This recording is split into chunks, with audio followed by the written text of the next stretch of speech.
اللهم صل وسلم وبارك عليه.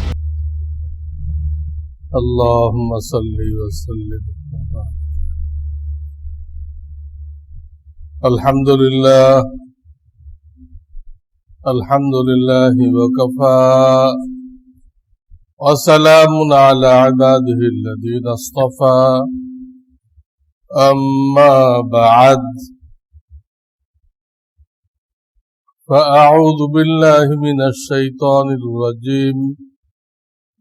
بسم الله الرحمن الرحيم. فصل لربك وانحر.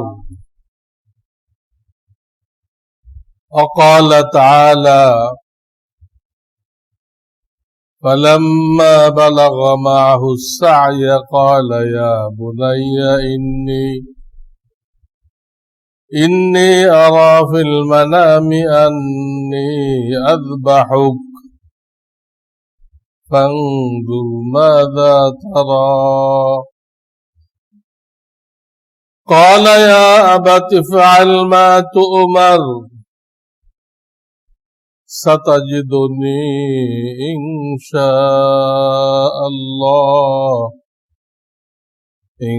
شاء الله من الصابرين إلى آخر الآية. وقال النبي صلى الله عليه وسلم: من وجد سعة لأن يضحي فلم يضحي فلا يقرب مصلانا، أو كما قال عليه الصلاة والسلام. बुजुर्गान मुहतरम,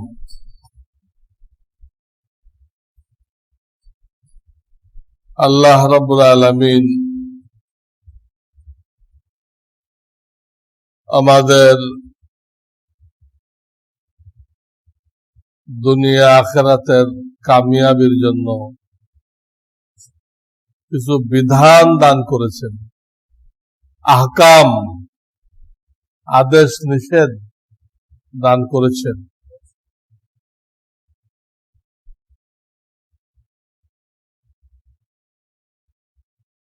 এবং এইগুলো যাতে আমরা পালন করতে পারি তার জন্য আল্লাহ ওয়ালাদের সোহবতে যে আল্লাহর ভয় এবং আল্লাহর মাহাব্বত হাসিল করতে বলেছে। ভয়ের দ্বারা মানুষ গুনাহ ছাড়তে পারে, সহজ হয়ে যায়। মহাব্বতের দ্বারা ইবাদত বন্দেগী সহজ হয়ে যায়।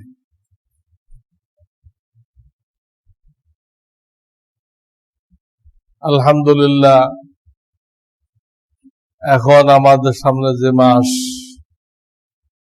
দিলহিজ্জা, শাব্দিক অর্থ তো হজওয়ালা মাস। এটা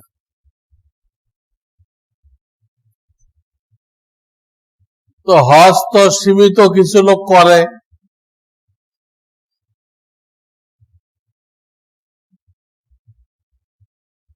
কিন্তু সূরা কাউসারের যে আয়াত পড়লাম, তোমরা ঈদের নামাজ পড়ো এবং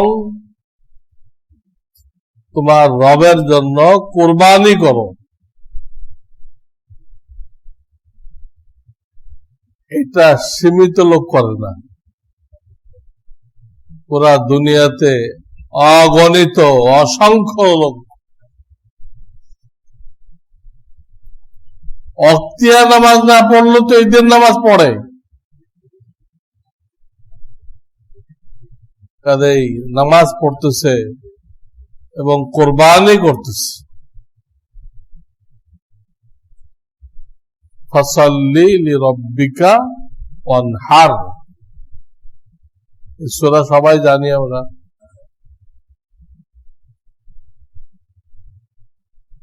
আজকাল একটা গ্রুপ আজীব আজীব কথা বলতেছে, করোনার দোহাই দিয়ে তারা সরকারের কাছে আবদার জানাইতেছে সরকার জন্য এবছর কুরবানি বন্ধ রাখে। নাউযুবিল্লাহি মিন যালিক। নাকি কোন সরকারের এখতিয়ারে আছে কোন বছর কুরবানি হবে, কোন বছর বন্ধ থাকবে? কারোর এখতিয়ারে নেই। এটা আল্লাহর বিধান, মুসলমানদের করতেই হবে।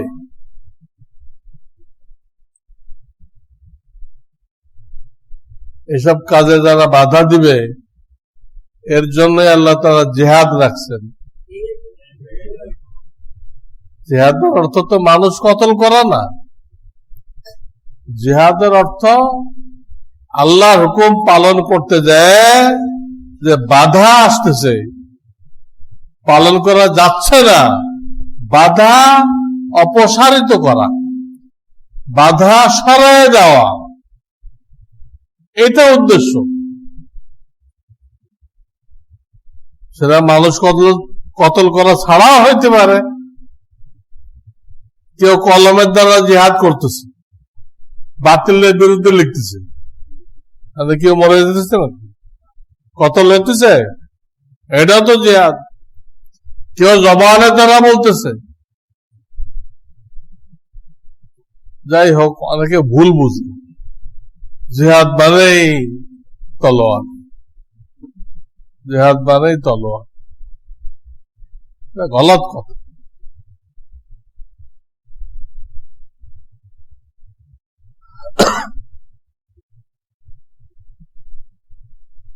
কোন কোন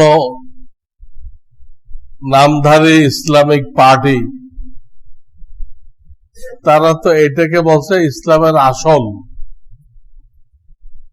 জিহাদটা হলো ইসলামের আসল। আর নামাজ, রোজা, হজ, যাকাত এগুলো হলো জিহাদের প্রস্তুতি। নাউযুবিল্লাহ। এটা মওদুদী সাহেবও বলে গেছে, আর ওইখান থেকে নকল করে বর্তমানে বায়েজিদ খান পান্না, হিজবুত তাওহীদ পন্নী, এর তো কোনো এলেম কালাম কিছু নেই। এর টোটাল ইসলাম হলো সারাদিন বিড়ি টানতে থাকা, বিড়ি সিগারেট বোঝেন না, সারাদিন খাইতে। এই হলো এলেমের দৌরত্ব, শেষ সীমানা। যালিকা মাবলাগুহুম মিনাল ইলম। এও মওদুদের বই থেকে এটা বয়ান করে। জিহাদুল আসল, আর হলো প্রস্তুতি। এটা পুরা শরীয়তটাকে উল্টাই দিছে। সব মানুষ জানে উপরটা আসমান, নিচেরটা জমিন। এইসব পণ্ডিতরা এসে করতে না, তোমরা ভুল জানছো। উপরটা হলো জমিন আর আমাদের পায়ের নিচেরটা হলো আসমান। হবে হবে ঠিক এইরকম উল্টাইছে শরীয়ত। আরে নামাজ, রোজা যদি জিহাদের ট্রেনিং হতো আর জিহাদটাই ইসলামে আসল হয়তো, তো অন্ধ লোকের নামাজ পড়ে লাভ কি? অন্ধ লোককে জিহাদ করতে পারবে?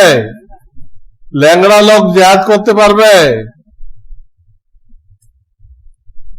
প্যারালাইসিস রোগী জিহাদ করতে পারবে?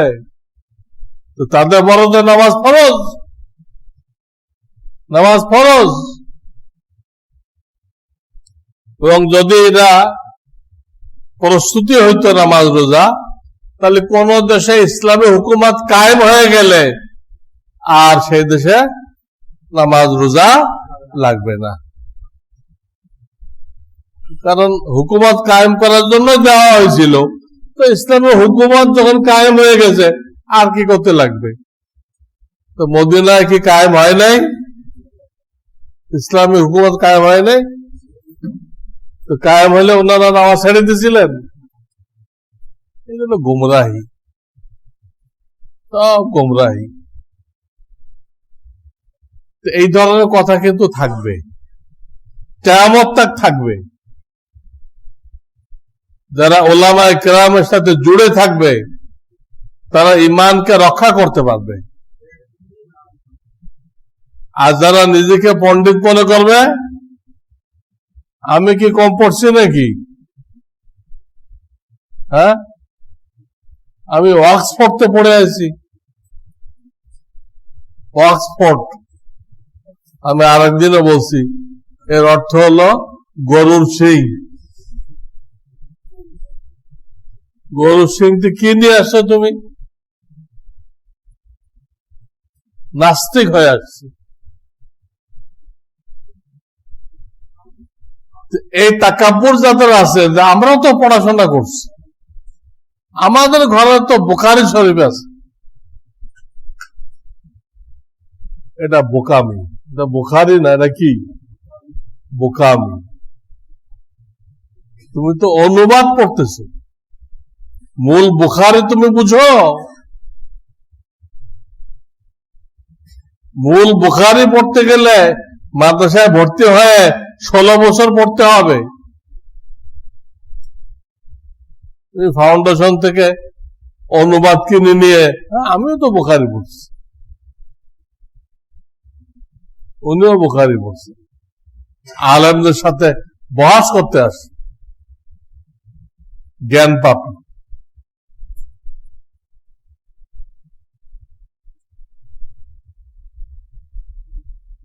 ব্রিটিশ সিলেবাস এই জ্ঞান পাপি তৈরি করছে।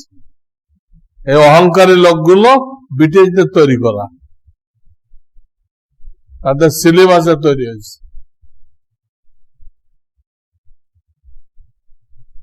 এরা দিন পাবে না। দিন পেতে হলে আলেমদের সামনে আপনাকে নত হইতে হবে, নিজেকে মেটাইতে হবে, নিজেকে খালি করে যেতে হবে। আপনি ভরা বর্তন, ভরা পাত্র নিয়ে যদি যান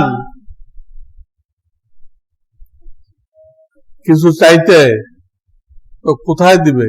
আপনার পাত্রে তো জায়গা নেই। আপনি আগের থেকে জ্ঞানী মনে করে গেলেন, আপনাকে কি দিবে?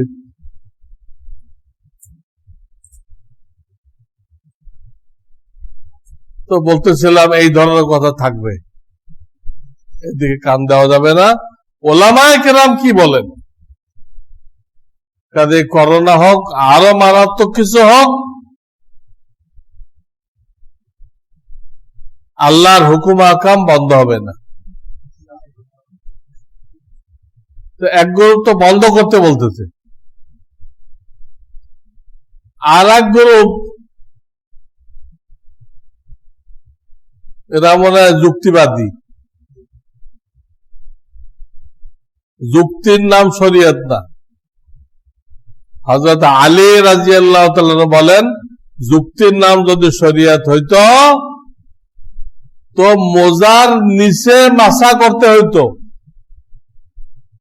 আপনি যদি চামড়ার মোজা পরেন, সফরে 3 দিন 3 রাত পাও না ধুয়ে মাসা করতে পারবেন। এই হাত টান দিলে হয়ে গেল, হাত টান দিলেন মোজার উপর দিয়ে, পাও ধোয়া হয়ে গেল।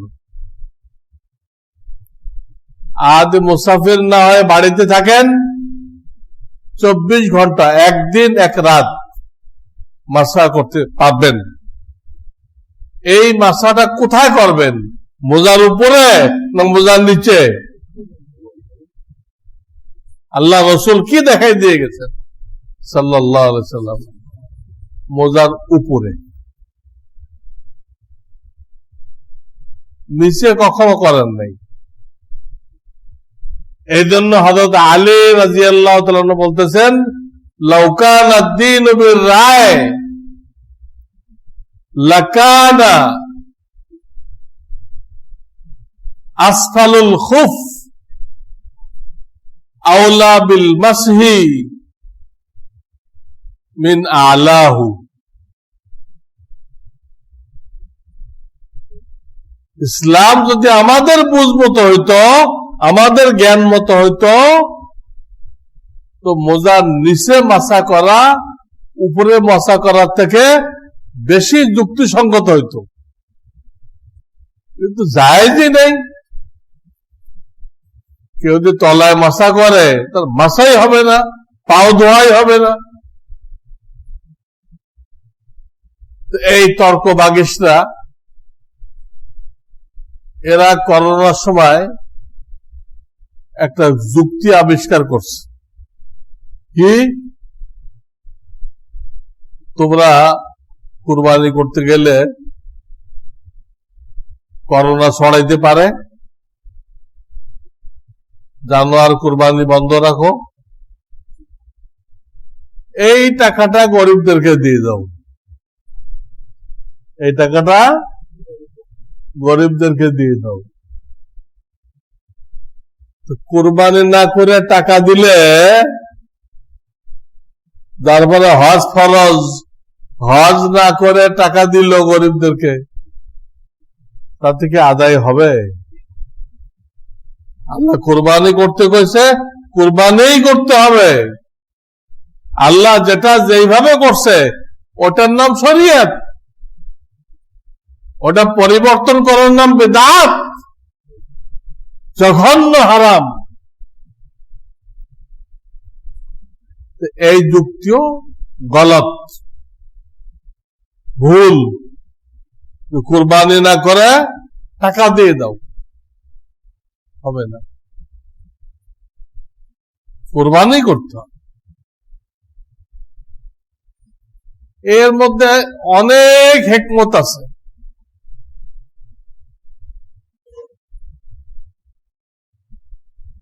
একটা মোটা হিকমত বলি, মোটা, বুঝতে কোনো আকল লাগবে না। কুরবানি যদি না করা হয় তাহলে আপনি শোয়ার জায়গা পাবেন না।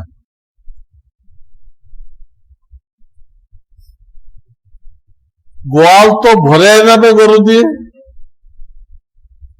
তারপর বাকি গরুগুলো কই রাখবেন? আপনার ঘরে রাখতে হবে, তারপর বাকিগুলো পাকঘরে। আপনার জায়গা কই? ফুটপথ, ফুটপথে ঘুমাইতে হবে আপনাকে। আল্লাহ যেহেতু কোরবানির হুকুম নাযিল করছেন, আল্লাহ শুধু হুকুম নাযিল করেন না, ওটার ব্যবস্থাও করেন। এই ব্যবস্থা করার জন্য এই পরিমাণ গরু আল্লাহ সৃষ্টি করেন যে দুনিয়াতে গরু শর্ট পড়বে না, সারা বছর গরু খেতে পারবেন, সারা বছর। যদি আল্লাহর বিধান পালন না করা হয় তো গরু বাড়তে থাকবে, বাড়তে থাকবে। এগুলো কোথায় জায়গা দিবেন? আপনার থাকার ঘরে ওই গরুদেরকে সিট দিতে হবে সব জায়গায়।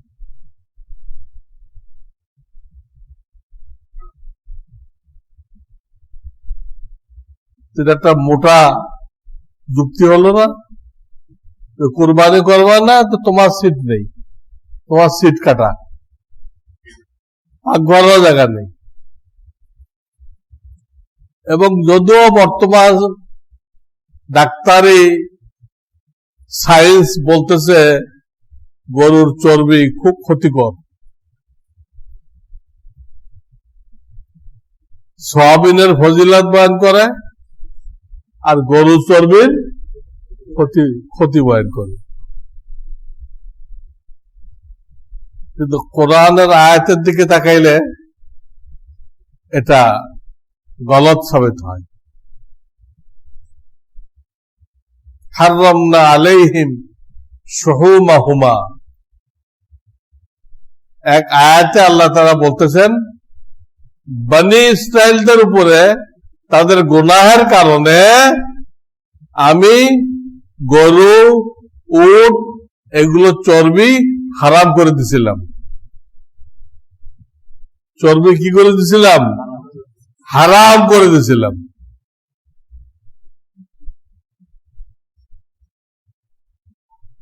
যদি ক্ষতিকর হয় গুনার কারণে হারাম করবে কেন? এমনি হারাম করে দিবে। আল্লাহ তো ক্ষতিকর গুলো আগে কি করছে? হারাম করে দিতে। কিন্তু ওই আয়াতে করতে ওদের গোনার কারণে আমাদের জন্য হারাম না। বনি ইসরাইল, ওই যারা ইসরায়েলে বসে আছে, ওদের শরীয়তে এটা হারাম করে দিচ্ছেন কোরআনের আয়াত। আসলে এটা উপকারী। বাকি উপকারী হইলেও প্রত্যেকটা জিনিসের একটা লিমিট আছে, একটা পরিমাণ আছে। যত উপকারী হোক এটা নিয়ম মতো খাইতে হবে।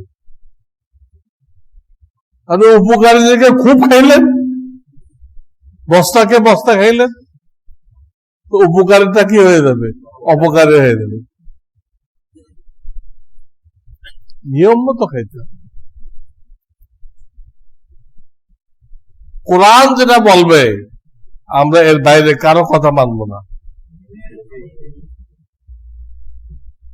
আলা ইয়ালামু মান খালাক, আল্লাহ বলতেছেন আমি আল্লাহ সৃষ্টি করছি, সব কিছু আমি সৃষ্টি করছি।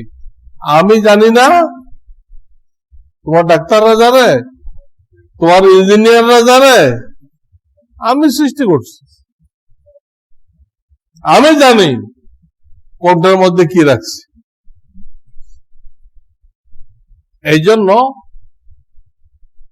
যাদের কোনো সমস্যা নেই, যারা আগের থেকে বেশি বেশি খায় সমস্যা বানায় লইছে, তাদের তো ক্ষতি হবে। সমস্যা তো সেই তৈরি করছে, তাদেরকে মানা করা হবে, তুমি আর খাইবে না, তোমার বাজার শেষ হয়ে গেছে। তাহলে আসলে কিন্তু কি না, গরু চর্বি ক্ষতিকর না, মানব দেহের জন্য কল্যাণকর। তো এখন যে মাস আসছে, এই মাসে আমাদের ঈদের নামাজও পড়তে হবে, এবং যাদেরকে আল্লাহ তাআলা কুরবানি 3 দিন কুরবানি করা যায়, এই 3 দিনে নিসাব পরিমাণ মাল যার কাছে থাকবে, যাকাতের নিসাব হয় 4 জিনিস দ্বারা: স্বর্ণ, রূপা, নগদ টাকা, ব্যবসার মাল। যাকাতের নিসাব হয় কয় জিনিস দ্বারা? এই 4টে সমষ্টি। কিন্তু কোরবানির নিসাবে আর একটা যোগ হবে, প্রয়োজন অতিরিক্ত কোন সামান, প্রয়োজন অতিরিক্ত সামান। আপনার একটা পালঙ্ক পড়ে আছে, এর দাম কয়েক লক্ষ টাকা, কাজে টাজে লাগে না। আপনার 20 সেট কাপড় আছে, 20 সেট কাপড় কি লাগে? হ্যাঁ,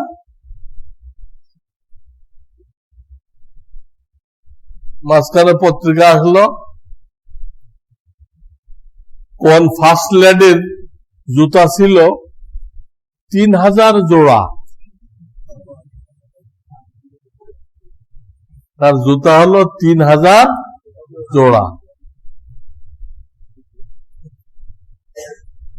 মানুষের এক একজনের এক নেশা।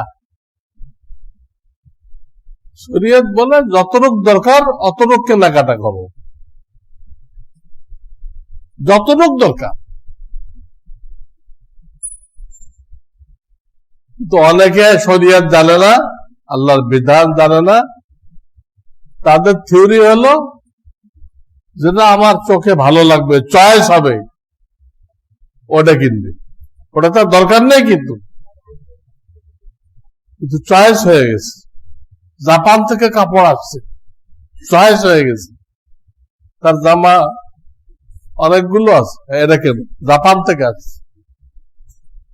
মানুষের দুর্বলতা। আমাদের দেশের লোকেরা কেনাকাটা করার জন্য বন্ধু দেশে যায়, তথাকথিত বন্ধু দেশে যায়, অথচ আমাদের মাল সেখানে যদি যায় তো কারাগারে লেগে দেয়। বাংলাদেশের কোন মাল যদি যায়, আমি সিরাজগঞ্জ বেলকুচি থানায় এখানে ওয়াজ করতে গেলাম, হাদি সাহেবের ওখানে চা খাইলাম। তার অনেকগুলো তাঁত আছে অটোমেটিক।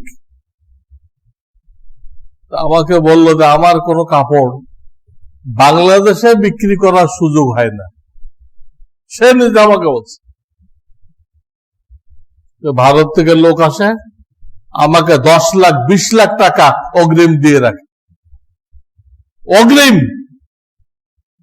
যা মাল তৈরি হবে খবর দিবেন, আমি সব লয়ে দেব।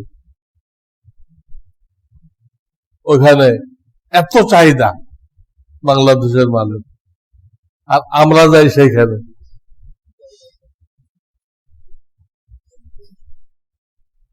আমাদের দেশপ্রেম নেই, দেশের জন্য দরদ নেই, ব্যক্তিপ্রেম গলত। তো যাই হোক, এখন আমাদের সামনে যে কাজগুলো আসতেছে, এগুলোর জন্য প্রস্তুতি নিতে হবে। প্রথম তো ঈদের নামাজ, এর প্রস্তুতি শুরু হবে সকাল থেকে। কখন থেকে? সকাল থেকে। গোসল করতে হবে, মেসওয়াক করতে হবে, ভালো কাপড় চোপড় পরতে হবে, নতুন করতে হবে। এর কোনো হাদিস নেই। আহসানা সিয়াবিকুম, ভালো, তোমার যে কয় সেট আছে এর মধ্যে কোনটা ভালো। আজকাল মুসলমানরা ঘুষের টাকা এত বেড়ে গেছে, এই ঘুষগুলো কারা খাইতেছে? রিক্সাওয়ালারা। সর্বোচ্চ বিদ্যাপীঠ থেকে যারা বেরোইতেছে, সর্বোচ্চ বিদ্যাপীঠ ঢাকা ভার্সিটি, ওখানে পড়ে তো বড় বড় পোস্টে বসে আছে। তো সে জানে না যে ঘুষ খাওয়া হারাম? জানে না সে? সবচেয়ে বেশি দুর্নীতি, সবচেয়ে বেশি যারা শিক্ষিত তারা করতেছে। শিক্ষা আছে, নীতি নৈতিকতা নেই, আল্লাহর ভয় নেই। সারা দুনিয়ার ডিগ্রি লইয়াছে, আল্লাহর ভয়ের একটা ডিগ্রি এটা আনে নাই। সে দুর্নীতি করতেছে। যেখানে লেবাসের ব্যাপারে নতুন বলা হয় নাই, সেখানে তারা ঈদের সময় ঘুষের টাকা তো বহু কই রাখবে? ব্যাংকে রাখতে সাহস হয় না, ব্যাংকের টাকা নাকি গায়েব হয়ে যেতে আল্লাহ জানে। এখন তারা ঘরে যত সামান আছে সব পাল্টাই ফেলে, সব পাল্টাই ফেলে। এটা নাকি ঈদের সুন্নত। হাড়ি পাতিলতে আরম্ভ করে ঈদ উপলক্ষে সব পাল্টাই ফেলে। গলত। বেহতরিন লেবাস পরে আসতে হবে, আতর লাগাইতে হবে, আতর লাগানো সুন্নত, এবং নিয়ত থাকবে আমার দ্বারা কেউ কষ্ট না পায়, কেউ কষ্ট না পায়। আতর লাগাই আসবে। আর তাকবীর উচ্চ স্বরে পড়বে, যেটা 9 জিলহজ থেকে শুরু হবে, একেবারে তাকবীরে তাশরিক কত শুরু হবে? 9 জিলহজ ফজর থেকে। লম্বা কিসসা, আমি ওদিক যাচ্ছি না, হয়তো ইমাম সাহেব আপনাদেরকে শোনাইছে। ইব্রাহিম খলিলুল্লাহ, আল্লাহর খলিল, হ্যাঁ, আল্লাহর খলিল, এক এক নবীর এক টাইটেল। উনি স্বপ্ন দেখছিলেন ছেলেকে জবাই করতেছে। নবীদের স্বপ্ন কিন্তু ওহী, আল্লাহ সরাসরি ওহী দিলেন না, স্বপ্ন দেখাইলেন। এর একটা হিকমত এই হইতে পারে, কোনটাই ওহী, সবটাই ওহী, তারপরও স্বপ্ন কেন দেখাইলেন? এখানটা পরীক্ষা আছে। উনি বাস্তবে ওইটা করে না কোনো ব্যাখ্যা দেয়? স্বপ্নের তো কত রকম ব্যাখ্যা হয়। ছেলে কোরবানি করতে দেখছি, মানে প্রিয় বস্তু আল্লাহ রাস্তায় দান করে দিতে হবে, এটা ব্যাখ্যা দিই, ব্যাখ্যার আর কি।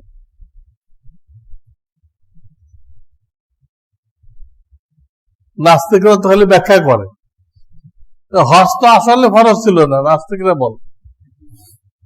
আরব দেশের লোক গরিব ছিল, তাই নবীজি হজ ফরজ করে দিয়েছিলেন, তোমরা হজ করতে যাও, তোমাদের ওসিলায় তারা কিছু পয়সা করি পাবে। হজ নাকি আসলে ফরজ না, আরব দেশের লোক গরিব ছিল, তাই হজ করতে বলা হয়েছিল। যুক্তি, নাউজুবিল্লাহ, নাউজুবিল্লাহ মিন যালিক। হজকে আমাদের নবী তো শুরু হয়েছে না আদম আলাইহিস সালাম তো শুরু হয়েছে? তো আদম আলাইহিস সালাম তো সবসময় গরিব ছিল।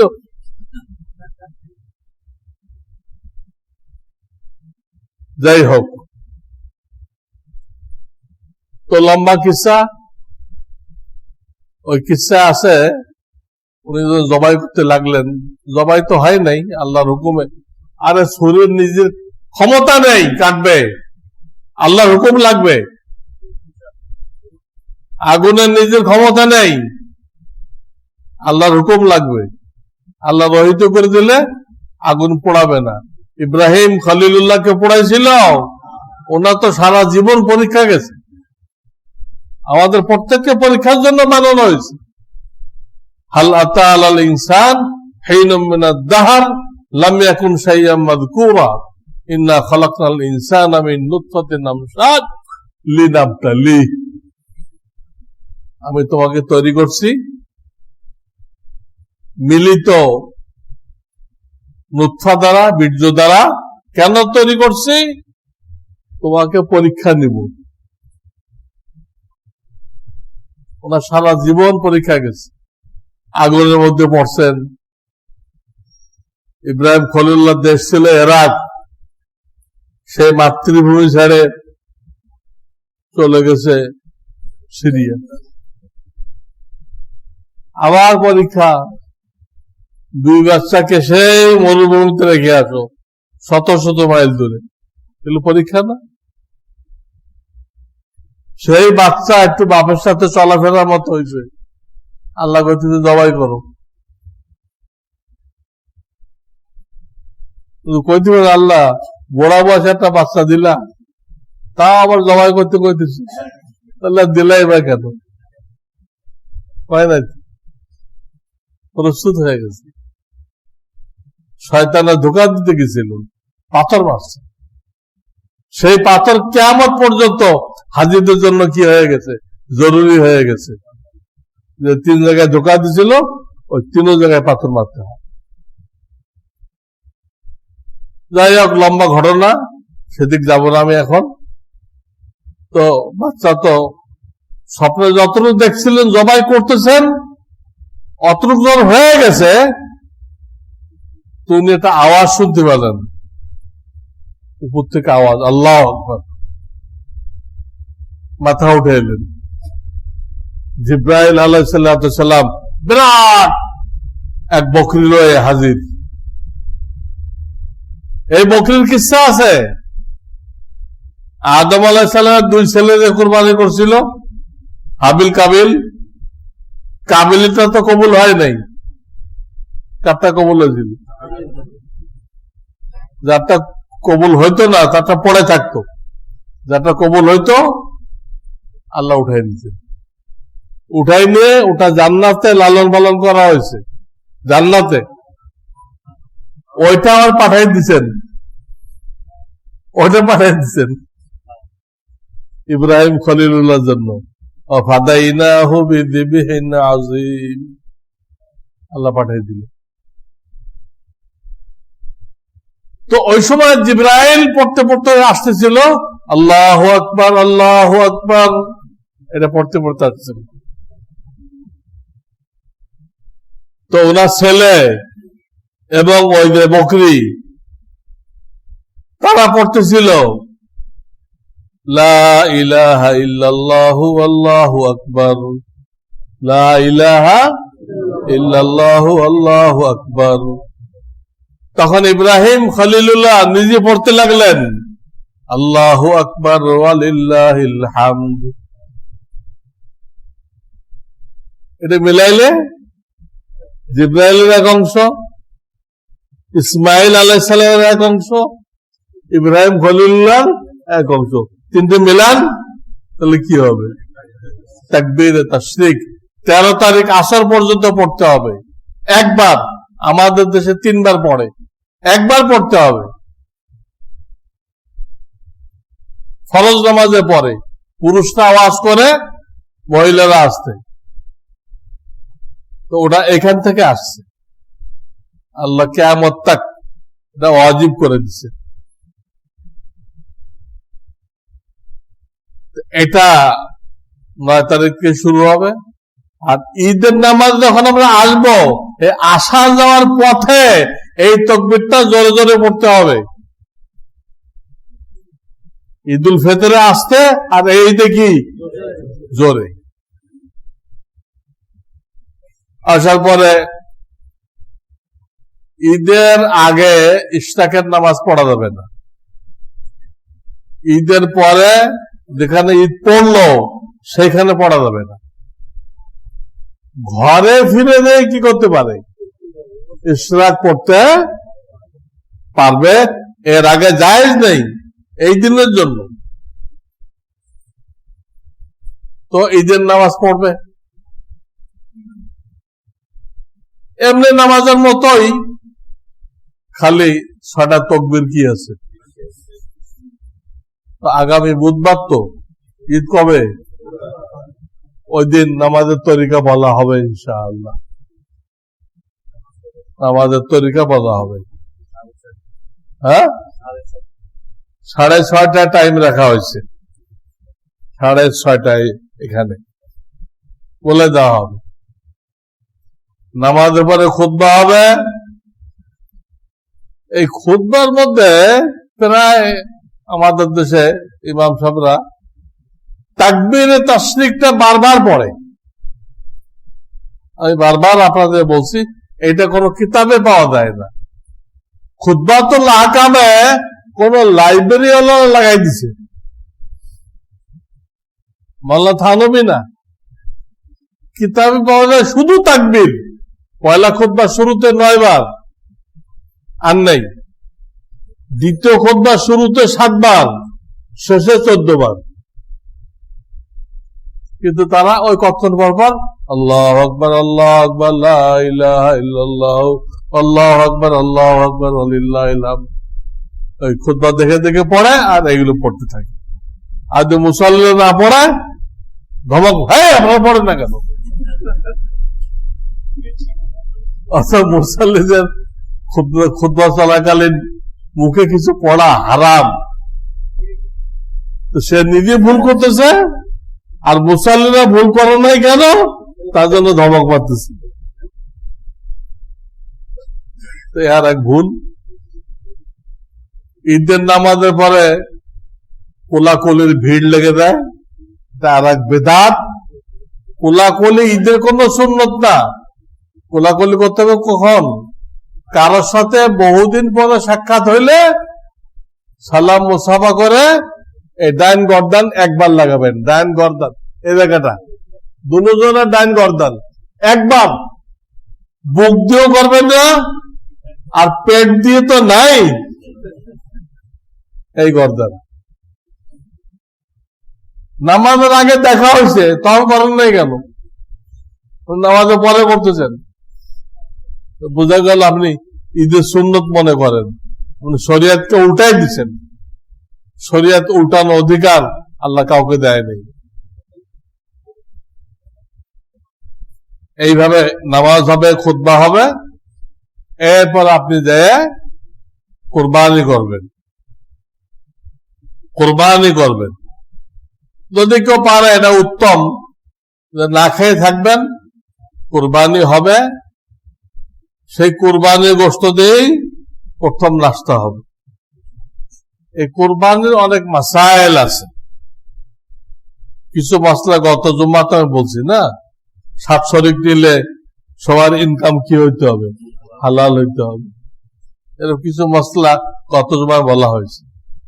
আজকেও 2-1টা বলতেছি।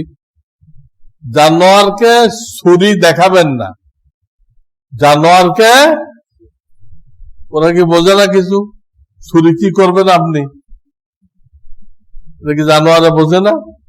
তা আগে তো আপনি ভয় সৃষ্টি করতেছেন কেন, ভীত সন্ত্রস্ত করতেছেন কেন?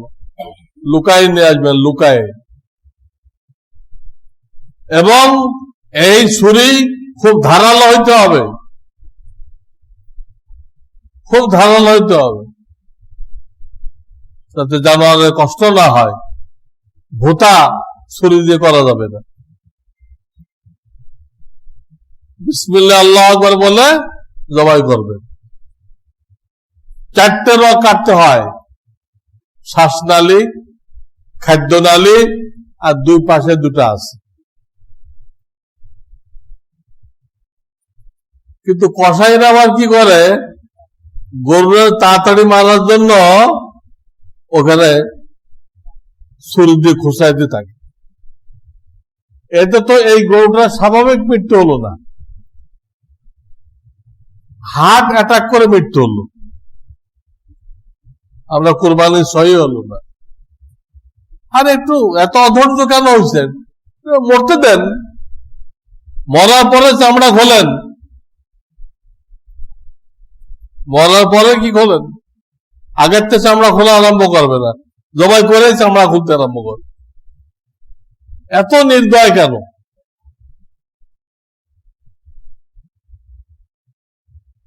অনেকে এখনো জবাই হয় নাই, চামড়া বিক্রি হয়েছে, জবাই হবে, চামড়া আলাদা করা হবে, তারপরে বিক্রি হবে। বিক্রি করতে তো আমরা মানা করি, বিক্রি করবেন না, নিলামে দিবেন। ওরা নিলামে বেচবে, দাম বেশি পাবে, আপনার সব বেশি হবে। নিলামে বেচবে, দাম বেশি পাবে, আপনার সব বেড়ে গেল। আপনি বেচলে অর্ধেক দামে বেচবেন। দুনিয়ার ব্যাপারে কোন দোকানে 1 টাকা কম নিলে 20 দোকান পার হয়ে সেখানে যাই। সবের ব্যাপারে আপনার একদম বোকা, একদম বোকা। এই জন্য নিজেরাই করবেন। চামড়া থাকলে পাকা করে আপনি কাজে লাগাইতে পারেন, কিন্তু বিক্রি করলে এই দাম গরিবদেরকে দেওয়া ওয়াজিব হয়ে যায়। এবং কোরবানি করার পরে ওই জানোয়ারের পাশে আটটা কোরবানি করবেন না। একটা কোরবানি করে রাখা হয়েছে, তার পাশে আটটা করবেন না, এতে ওইটা ভীত হয়ে যাবে। ওদের জায়গা কম হয়, সংকীর্ণ, তা আড়াল করে নেন। পাটির দিয়ে কি করেন, ওটাকে দেখতে দিয়েন না। দেখেন ইসলাম কি জিনিস। ইসলামে কাফেরদের, অমুসলিমদের এমন অধিকার দিছে, তাদের ধর্মও দেয় নাই। কাফেরদেরকে এমন অধিকার দিছে, তাদের ধর্মও দেয় নাই। যেটা জানোয়ারের জন্য এত মশলা, একে ভীত সন্ত্রস্ত করা যাবে না, হালাল করতে হবে। গোশত দাড়ি পাল্লাতে মাইপে ভাগ করতে হবে, আন্দাজ করে ভাগ করা যাবে না। এবং কোরবানি করার পরে ওই জায়গাটা ভালো করে ধুয়ে মুছে ব্লিচিং পাউডার দিয়ে এটাকে সুন্দর পরিপাটি করে দেন। অনেকে গোস্তটা নিয়ে গেল আর সব রক্ত টক্ত গোবর টবর সব পড়ে আছে, কোনো খবর নেই। এরা বহুত বড় মূর্খ মানুষ, জাহেল। পরিষ্কার পরিচ্ছন্নতা ইসলামে অনেক তাকিদ করা হয়েছে, অনেক গুরুত্ব দেওয়া হয়েছে। কেন ওই জায়গাটা পরিষ্কার করবেন, সরকারের দায়িত্ব দিবেন না। সরকার কয়জনটা করবে, আপনারটা আপনার লোক দিয়ে আপনি পরিষ্কার করেন। এরপরে গোশতকে 3 ভাগ করে 1 ভাগ নিজে খান, 1 ভাগ আত্মীয় স্বজনকে দেন, 1 ভাগ গরিবদেরকে দেন। আপনার কোন প্রতিবেশী যদি অমুসলিম থাকে তাকে অবশ্যই দেন। অমুসলিমকে যাকাত দেওয়া যায় না, কিন্তু কুরবানির গোশত দেওয়া যায়। এই গোশত খাইলে ইনশাআল্লাহ সে ঈমান না এনে পারবে না। কুরবানির গোশতের এমন তাসির, 2-1 বছর খাওয়ান, পরে আপনার কাছে কলেমা পড়াই দেন, আপনার ইসলাম এত সুন্দর। ওদেরকে শরীক করেন। কেউ যদি সব গোশত নিজে খায় তাতে গুনাহ হবে না, কিন্তু মুস্তাহাব হলো না, ডিগ্রি পাইল না, ফার্স্ট ক্লাস পাইল না। সব গোশত নিজে রেখে দিচ্ছে। কোন কোন গ্রামে সব গোশত মিলায়, আবার ভাগ করে, গলত তরিকা। আল্লাহ স্বাধীনতা দিচ্ছে, যারটা সে করবে, যারটা সে করবে। সব মিক্সার করলেন কেন? এর মধ্যে কারো মান্যত আছে? মান্যতরা তো হারাম ধনীদের জন্য। অনেক এলাকায় পুরা কুরবানি বা 3 ভাগের 1 ভাগ মিক্সার করে আবার ভাগ করে। এই তরিকাটা নাজায়েজ, এতে কুরবানি নষ্ট হয়ে যেতে পারে, এটা করবেন না। এই মোটামুটি কয়েকটা মশলা বললাম, যেটা আপনাদের কাজে লাগবে, সেগুলো আপনাদেরকে বলে দিলাম। আর যা বাকি থাকে ইনশাআল্লাহ ঈদের দিনও কিছু বলা হবে। আল্লাহ আমাদেরকে আমল করার তৌফিক দান করেন। ওয়া আখিরু দাওয়ানা আনিল হামদুলিল্লাহি রাব্বিল আলামিন।